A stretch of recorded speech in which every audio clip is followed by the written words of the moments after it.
went to the network and like production company was like, do y'all know who Oliver is? And I didn't shoot the pilot with Madison, so they didn't know who I was. Hello, beautiful people. It's Edrian Pangilinan here today, and I am with someone that is also very beautiful. But actually, let me get back to my intro. So welcome back to Soul Supremacy, where we talk about all things unapologetic, all things passion and in pursuit of, and going back to my guest over here. This person is someone that definitely exemplifies, I feel like, what my podcast is, which is why I reached out to Oliver earlier this year, actually, when I started, and Oliver said, yes. How are you? How are you, Oliver? I am well, and yourself? I'm doing good. I'm like running on no sleep, but you know what? Seeing you do what you do, it's like, you know what? You just gotta work has to get done, you know, and then sleep work after. Has to get done. Yeah. Yes, yeah. Yeah, so before we get started, let me actually get my notes. I know that's right. Get the notes. Yeah, and you know, actually, excuse me. Before we get started, I also just really want to point out that this person over here, this beautiful person over here, is literally the reason why I'm doing this, why I did this show. Aww. was because he started his ANTM Twixt exclusives last year, and you know, we were all in the middle of a pandemic. Some were a little bit more depressed than others, including myself, and I was just like in bed. And thank you, YouTube. You know, it popped up, and like, not gonna lie though, I think it took me a while to kind of gravitate towards it. But then when I finally did, I was like, yes, and yes. So that's why, without a fact, I wanted to invite him in. Let me stop being awkward, okay? Oh no, you're fine. You're so fine. I appreciate the love. Thank you. Thank you. Okay, so our friend Oliver Twixt over here is a hip-hop artist and celebrity content creator, cast member of the T.S. Madison Experience on WeTV and Chasing Atlanta. And Oliver actually had just released his mixtape called Zap the Mixtape, in which maybe some of y'all have seen, like my best friend and I do like we actually attempted to create a dance challenge. Because, it was so cute. Thank you. I mean, well, the struggle bus was real, first of all, but then I looked at it on TikTok and I noticed that there wasn't any video on it, and I was like, no, we gotta. It felt like it was a calling for me to at least do something, you know. So then and there, my friend and I were like, okay, let's choreograph this in like 10 minutes. Let's record it. That's it. That's why I said it was a struggle bus. But thank you for being here. No, freaking no, thank you for inviting me. Thank you for having me. Resend me that video so I can post it on my Instagram. I would love to post that. Because I remember seeing you dance, and I was like, bitch, you better dance. And I'm so proud of you that you started your own thing. You're getting your guests and all that. It's so amazing to see that. So yeah, like congratulations to you too. Thank you, my friend. Okay, so before we actually get started with the main interview, I just have some icebreaker questions. So are you ready or are you ready? I'm ready. Let's do it. Okay, so my first question for you is, what are 3 things about you that people wouldn't normally know from meeting you for the first time? 3 things about myself that people normally would not know just by meeting me. They probably don't know that America's Next Top Model is my second favorite show of all time, and Charmed is number 1, with Avatar: The Last Airbender probably coming in at 3. I love Ben 10. Alien Force is my favorite one, and then to round out my top 5, I probably would say Real Housewives of Atlanta. Yeah. Ooh, I can't hear you. I was on mute, my bad. Oh. Actually, like the more I started to do this, the more I realized I should probably mute myself when the other person is speaking, because like in some clips you hear me breathing. I'm like, no, that's not it. You know? Okay, so 2 more fun facts about you that you would like for our viewers to know about you. 2 more fun facts about me. I love Thai food. It's my favorite food of all time.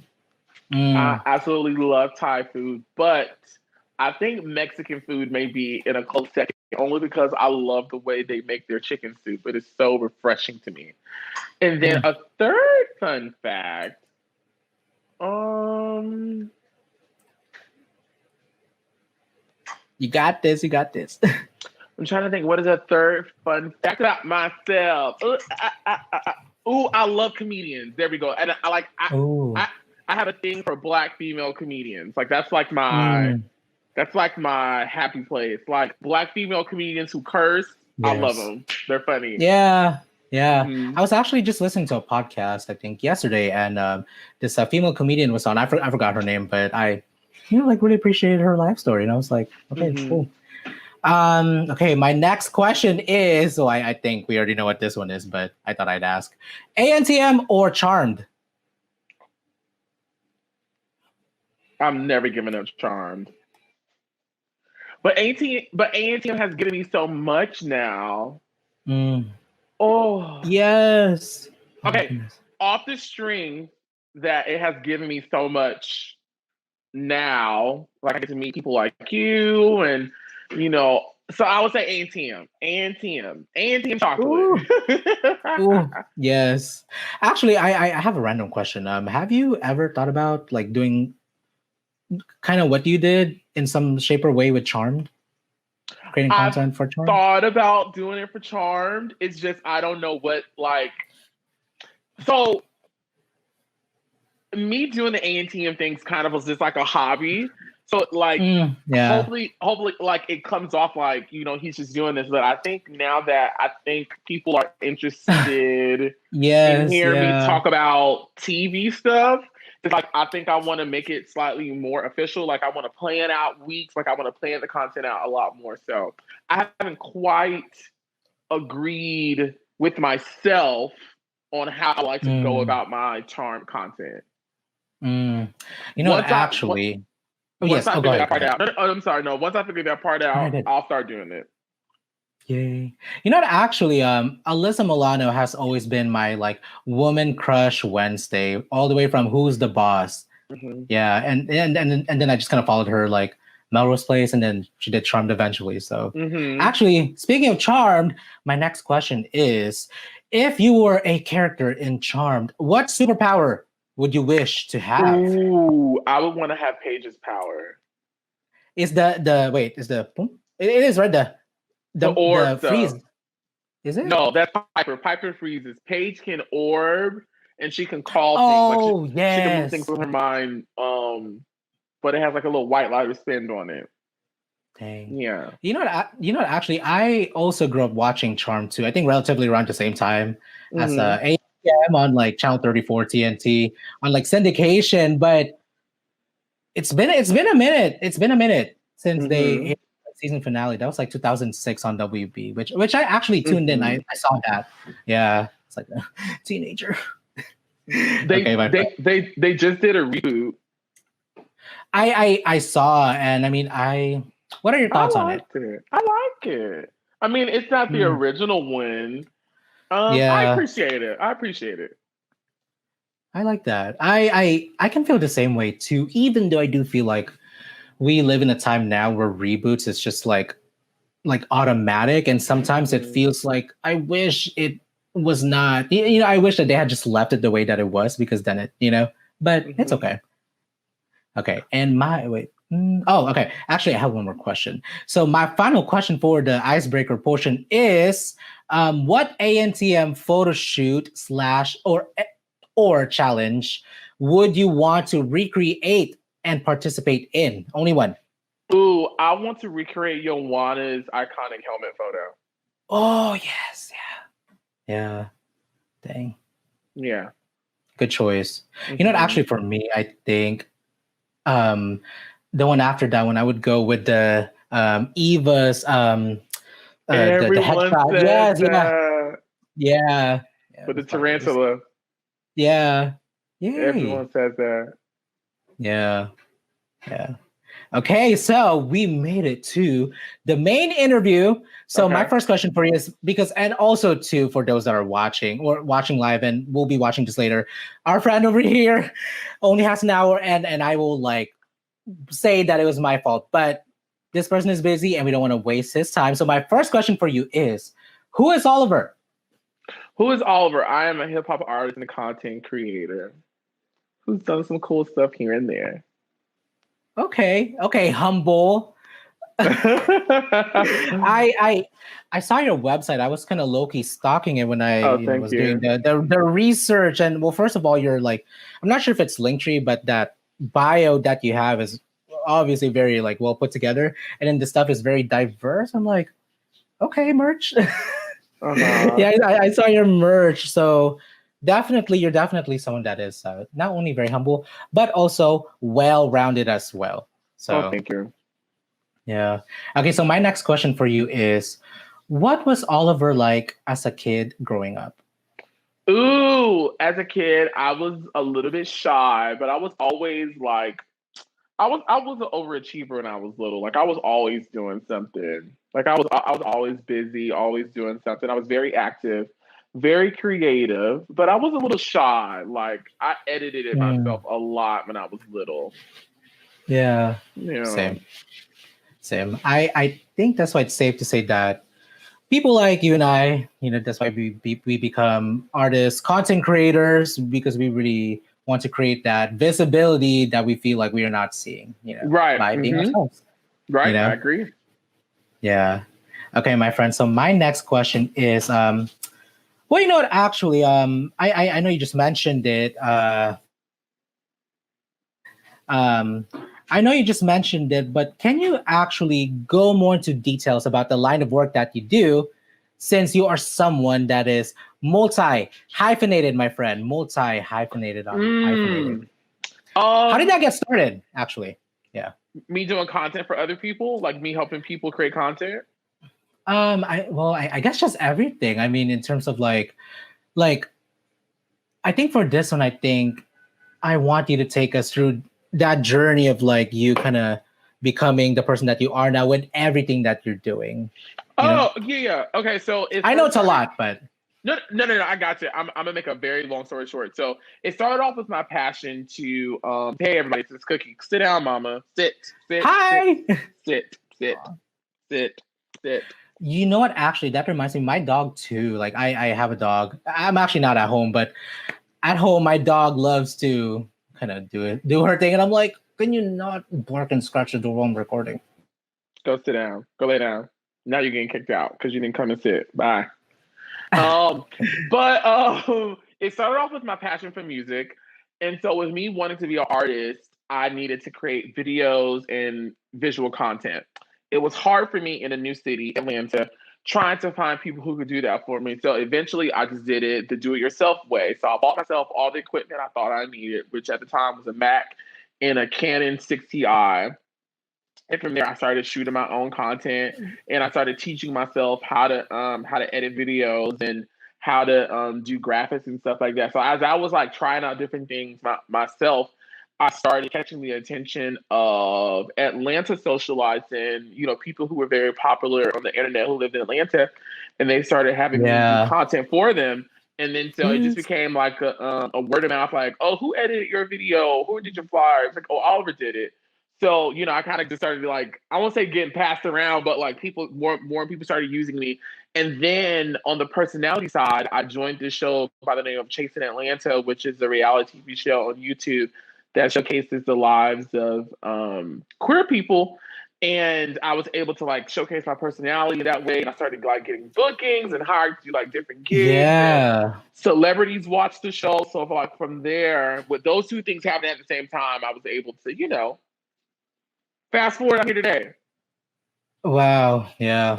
I know that was a whole lot, but I am curious. At what point, like in doing all of that, I mean, I definitely can relate to being interested in many, many things, but then like at some point being like, at what point am I going to decide to actually run with this? Like, what was that moment like for you when you realized that this is what I'm going to do as a career? And actually, I'm also curious to like before, I guess maybe after you realized that, like, what were your other options? Like, did you have any other dream careers as a kid? No, I've always wanted to be an entertainer. And when it became like very clear for me is when I lost my job. Where? I I'm lost curious. my job. I don't want to say the place, but I Oh no, lost you're my good. job. I had a very nice job, and I lost it. And so it was like, what do I do? Do I go be a music teacher like I was trying to be, or do I like give myself fully to my craft and live the creative life of an entrepreneur, or excuse me, live the entrepreneur life of a creative? And I chose to do that. So it was kind of for me like I had no choice but to give myself fully into my career, and I'm glad I did. Yeah, creative entrepreneur, my friend, because what you just said literally was like what I experienced to in a gist, like 10 years of like working many, like such a colorful resume of jobs. I loved all of it, but at the same time, it was just also different. And I was like, what am I doing with my life? And then at some point I was like, you know what, right before the pandemic happened, I was working as a caregiver, which I love too, for people with special needs. I asked for a sign, for the man above, the person up there. I was like, please give me a sign, because I feel like I'm losing myself in this. I lost the bus pass. That was the sign that I got. And that was the last thing that I needed for me to like get fired. But before they could fire me, I quit, so I'm like, I'm also going to jump off the bandwagon before, so I can definitely relate to that. Yeah. Yeah. I mean, it definitely, I was telling my friend yesterday that, definitely not just entrepreneurship, but specifically being a creative entrepreneur, it chooses you, it chooses you. I agree. Yeah. And you have to be able to pick up on those divine cues when the universe is screaming your name. Yes, yeah, because then if you don't follow those signs, then you will surely find out why, by being miserable, by not taking those signs. Yeah. Okay, so where am I? So going to ANTM, because I know that you have a lot of repertoire in what you do. But what was your experience like watching ANTM as a young kid? Because I know you always talk about this, but when did this start? This fascination for ANTM, America's Next Top Model. There you go. This answer probably always changes because, like, I remember seeing season 3, some of season 4, and season 5 like in real time, but like it didn't become a real thing for me until season 6 came on, and I think it was because I had already binge watched all of the seasons, and then season 6 was like the newest one coming on. But I used to be so excited to rush home and watch America's Next Top Model and see what the photo shoot and challenge was, and to see who was getting their head chopped off that week. So, actually, I think for me, I can say the same thing, except for, I believe it was season 8 for sure, because I remember when Top Model like recently transferred to CW, and I was like, oh, what is this? So season 8 for me with Jaslyn was actually like forever. I was like, I became a fan too, watching every season, waiting for the new opening. I'm sure you can relate to that, to the new theme song, like how the girls do it. Yes. Yeah. Actually, I have a offset question, whatever. Like, let's just pretend that made sense. There you go. Follow-up question. There you go. What is your favorite like theme song, like cycle theme song from America's Next Top Model? Oh, that's a good question, and I actually do have a favorite one. It's I think it was like cycles 12 to like maybe 15, but it was the one that sounded like Fat Man Scoop was in it. It was like the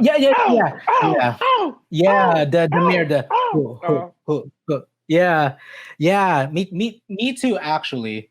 Yeah, and well, I think we all can say that for the most part, even though I think like the last couple of seasons, even with like the VH1 version, I felt like they struggled to like they went down and then they kind of try to pick it up, with the theme songs, because I think for me, that's actually what I actually really look forward to with like the new season. I'm like, oh, how are these girls? Like, what do they look like in the opening credits?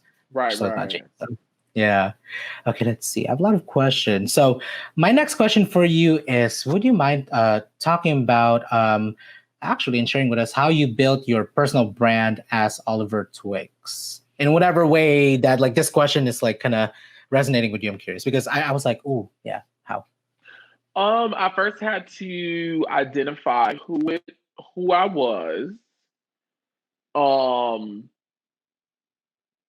I had to identify who I was. I had to identify and accept the good things about me, identify and accept the bad things about me, which then leads me to a place to where is it that I can grow? What can I do to improve myself? What is it that people want from me? What is it that people will actually take from me? You know? Yeah. And then what can I do to help me as a person, to help me as a business, a brand?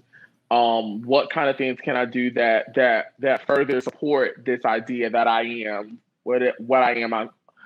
What can I do that further supports and elevates me saying what it is that I believe I am? I know that was a lot of verbiage, but yeah. No, I will definitely have to watch this on replay, but I think I think it made sense to me. Yeah. Whenever you feel like you're the inside putting it out, whatever that is. Yes, like I'm a content creator, so I need to create content. Like I gotta do things that I feel like content creators do. I say I'm a hip hop artist, so I need to strive. I need to work and do the things that I think I need to do to get to the level where I see myself going. So yeah. Yes, I am. Okay. Nice. How old? I was going to ask you this earlier. How old are you? Yes. How old are you? Well, I mean, you did say it. I say it all the time. Yeah. No, you do. No. Well, no, I mean, I think for me, I guess I think I just needed to hear, like, I just wanted to validate, like, how, like, I just turned 29, so you're so much younger, but it's like the work that you've done is so, you know, it's crazy. And I think for me, that's why you're 24, 25, 23 to 25. 25. Yeah. You've created a lot for like 25 years of existence. Okay. So I think my next question is, sorry, my notes are everywhere. What made you, I know you like briefly talked about chasing Atlanta. And my question is like, and was that the very first like reality show you auditioned for? Yes. Oh, no, and what made you do it? No, it was not. Actually, the first one I auditioned for was The Voice. Oh, what year? 2017? No, 2016. No, 2016. I actually met, her name is Amber Nicole. I'm not sure if you've heard of her. I met her in New York.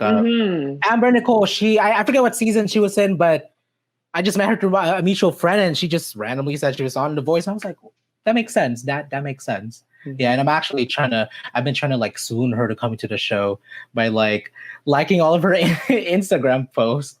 So like when that time comes for the question, hey, would you like to be a part of this? Right. That's cool. Yeah. Okay. Well, then what made you audition for Chasing Atlanta? Ooh, because I needed to expand my brand. I needed to expand the Oliver Twixt experience to the world. So it was an opportunity for me to do it. So I just tried it out to see if it would work, and I got on, and it worked for me. Yeah, I actually started watching some episodes, but I'm curious, like, how was like, well, I guess the question is like, how was that experience for you? I was trying to make it sound so much more profound than what it was, but like, how was like that experience for you doing the reality show? It's pretty cool. Yeah. It's pretty cool. It's a little stressful from time to time, but in terms of like, again, going back to what it is that I want for myself career-wise for my creative pursuits, it does help me out in that area. So it kind of justifies all the craziness I have to go through from time to time. You know, dealing with the cast, you know, the bosses of it all, the fans of it all. It can become a little hectic and sometimes crazy, but the payoff to me is a whole lot better. So nice, beautiful. Because then, you know, by the time this comes out, you know, the T.S. Madison Experience has already been airing You know, what made you how did this happen? How did this happen? Ooh, so basically T.S. Madison got a show. It got picked up. The executive producer, David St. John, who used to be on Top Model, he came and Yes, visited I hear that her. name all the time from your live. Yeah. He came and visited her in LA and saw how her and I interacted and basically fought for me to be on the show. So yeah, we love David. Wow. Yeah, So, like he went to the network and like production company was like, do y'all know who Oliver is? And I didn't shoot the pilot with Madison, so they didn't know who I was because I'm usually behind the scenes when it comes to her. And they were like, no. He was like, no, there's no way we can do this without having him involved in it because he's so heavily involved in real life. So we like David St. John. Yes. My next question is, well, so as you were answering that, I started to think, so those are, well, now three like reality shows that you've kind of just like mentioned. Do you is this something that like you're intentionally doing, like going on a reality star track? Would you say that's true or? Now that you say that, yes, but no, I've just always just done, I guess, what I naturally feel inclined to do. But now that you say that, I guess I am. Yes, you are definitely on the road to becoming the next goodbye Kardashians. It's funny because in actually the episode that's coming out tonight for my podcast, as we're filming this, they had just announced that they were going to have their last season, and I had interviewed Dante M. Palmer, who was this dad who basically created this movement of like creating diaper stations in the men's restroom. With the photo that went viral, and basically one of the things that we were just talking about was like they're about to go out of show. I think it's time for them to be replaced by real people, You know, I mean, I don't know what your thoughts are on the Kardashians. You know, some people love them, some people hate them. I think for me, I'm definitely neutral. So I was like, it's time for you to go. There you go. Yeah. You know what? Actually, so after this show is done, do you have any intentions or like what are your plans with like planning on auditioning, seeking out other shows to audition, or are you just maybe kind of going to feel them out? There is one show. I may audition for Big Brother. Everyone's been telling me I should. Do it, please do it. Yeah. I'm audition. Yeah, it's free. I mean, well, it's free, right? Those auditions are free. Yeah, I think so. Yeah, I'm not paying to audition. Exactly, pay to audition, then to get rejected. What did they do? Just take your money, you know? Right. Okay. So, what made you start the ANTM chats, which is actually one of my like the questions I'm like I gotta ask this. Like, what made you start this? And go ahead. Yeah.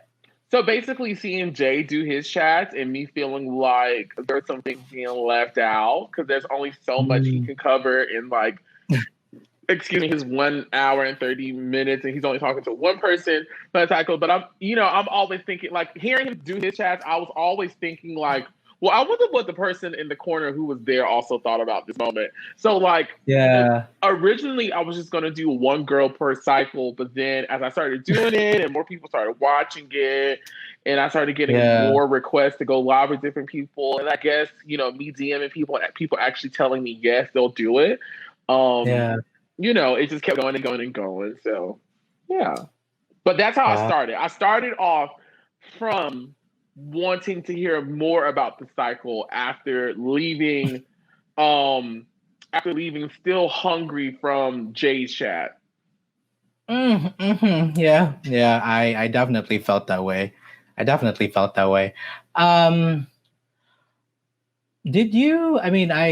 Did you ever expect like the love and like this basically like the way it blew up? Did you? I did not expect that at all. No, I did not. No, I did not. Yeah, because I I think one of the first ones that I actually watched was Ebony from Cycle 2, which I really like. I actually watched it over and over again. Oh, Cycle 1, just kidding. Yeah, you're right. Sorry, my bad. Cycle 1, and I mean, I think it was just really nice to see you, like, first of all, be honest, just be honest with where you're at. Like, for me, like looking at your phone, messing up, whatever. It's just like, it is what it is. There you go. Versus like perfection, And also, I guess what I wanted to say about that was, it was really, I think for me, and I think I can speak to, a lot of us, your followers, your fans, that it was really such a lovely journey to see you grow through each video, for you to really, like just kind of jump into it, but then learning as you go, making each video better and better and better. Then eventually, like, like covering a lot of these like more controversial, it's like, it's therapy. It's like, it's therapy. Thank you. Thank you. Where are you now with that? How many, I think I think it's 77 now. Out of how many girls? Do you know how many girls there are? I think it's like over 300. Are you planning? Oh no. That's a lot. I'm just kidding. Okay. Actually, I have one more final question about ANTM before we actually go to like the concluding part of like what it's like being a content creator, because I think a lot of us can hear like, how do you actually do it? Go ahead. No, go ahead. Oh no! I was just gonna say, like, I had one more final ANTM chat questions, and then actually like and then just like I think like just 2 to 3 questions is actually gonna revolve around like you as a content creator, like what does that look like for you? And then the final question, Gotcha. Okay, so let's do it. My friend, so you are at 70 something. You just mentioned, right? 77. Yep. 77. Do you have any idea where or how, like, who potentially may be the last video, or like? I'm gonna hope my last video was Tired Banks. Series finale. Yes, I saw that. I was like, oh crap. Instagram went crazy, including myself, and I'm sure, and definitely by the time this comes out, that video will have been way out, because I think this one will be out, I think mid-May, or if not late May. So. Yeah. Oh yeah, the video would have been out by then. Yeah. Yeah. So Tyra Banks is really like the series finale of your. I don't know. You guys have to see. You guys have to see what we talked about and what I asked her. Oh. Because y'all know. I want to ask too. I want to ask too.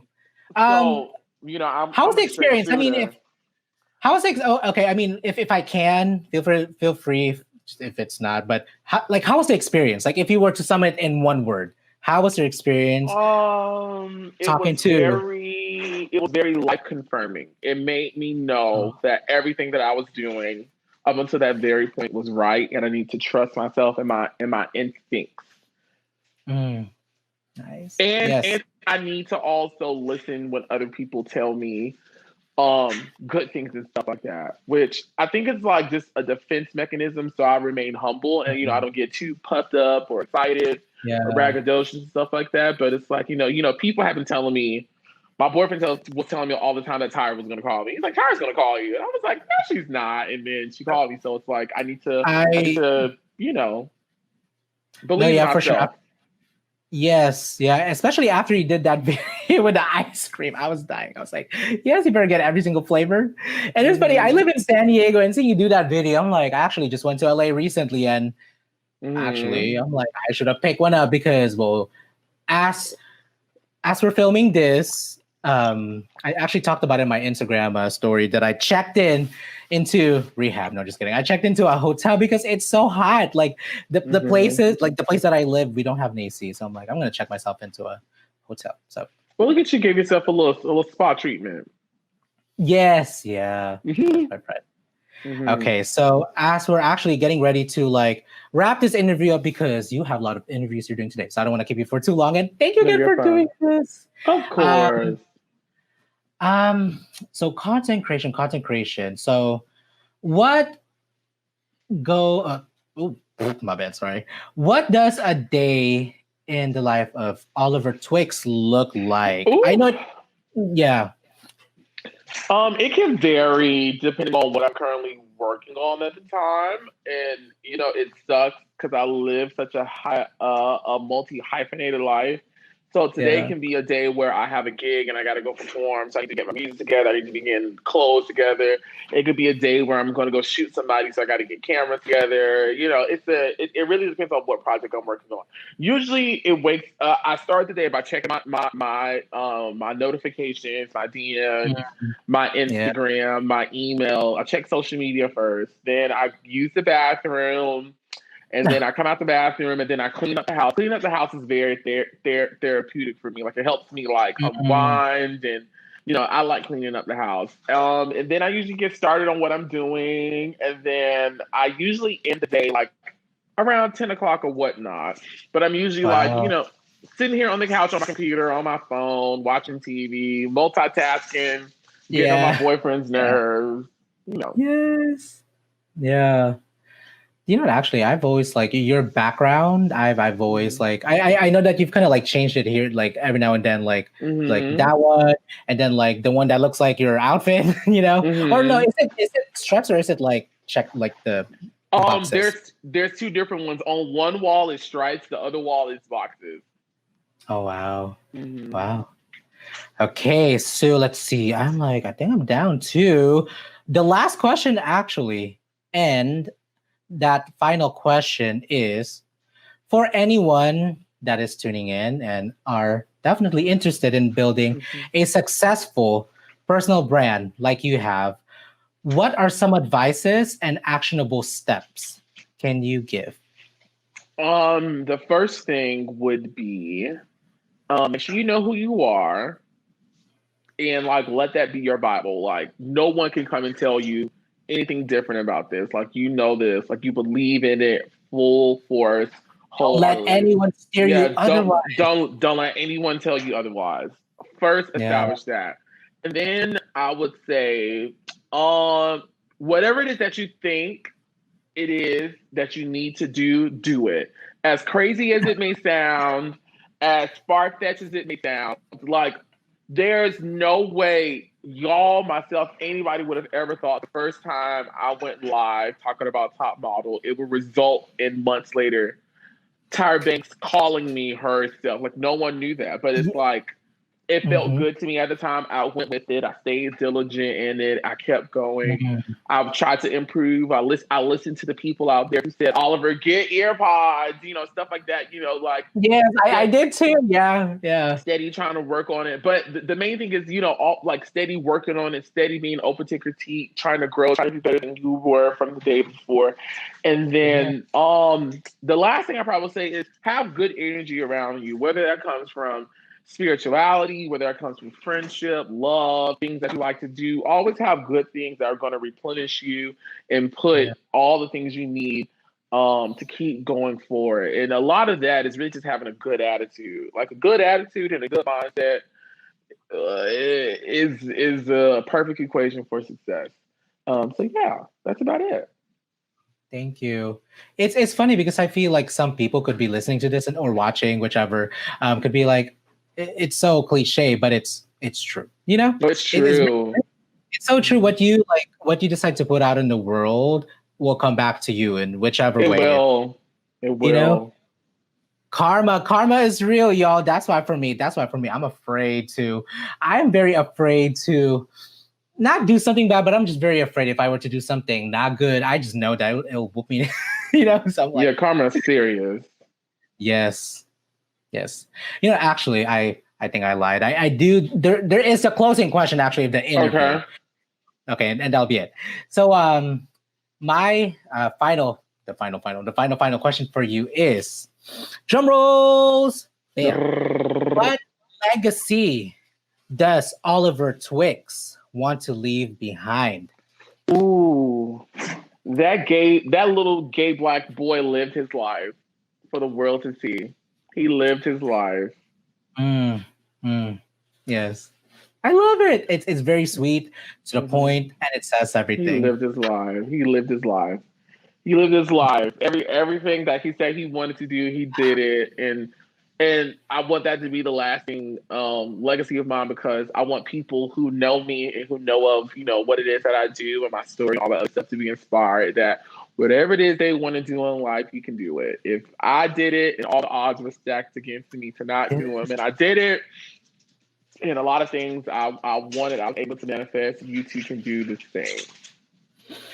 Yes. Ooh, I'm not gonna lie and say that whole thing, last thing didn't get me emotional, but really, thank you, my friend, for showing up, which is what you were saying, showing up as you are, showing up as yourself unapologetically, and using yourself and your story as like the vessel to also like inspire people like myself and all of us to just like, hey, if Oliver can be himself, like reading off his phone and like talking to like important people, I can do it too. And and it is very, very reassuring of like what you did say, of like just really leaning into your own truth and like just following, and never giving up.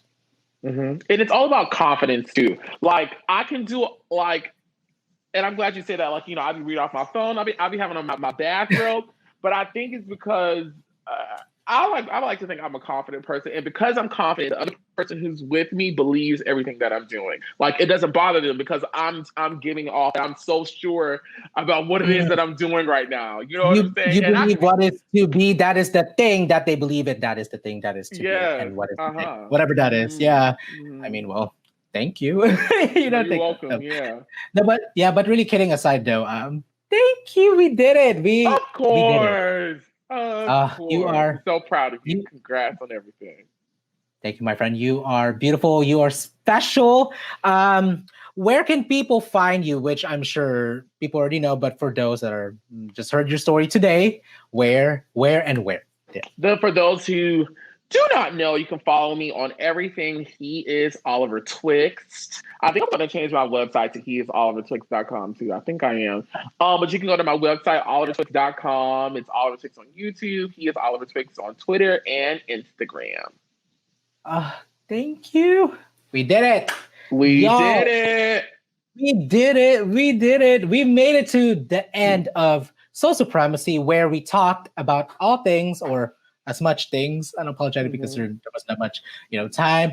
All things passion, Oliver's passion, and things in pursuit of, which is how he got to where he did, and the places that he'll continue to go. Actually, before I let you go, I've really been telling a lot of my my close friends about this. I'm like, I'm so glad that I was able to like snatch you before that time comes where you just like go like this, So thank you, my friend.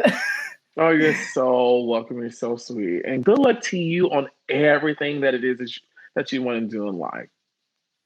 This podcast show is a product of Studio Penguino. For more information about advertising, please visit www.edrianpenguino.com.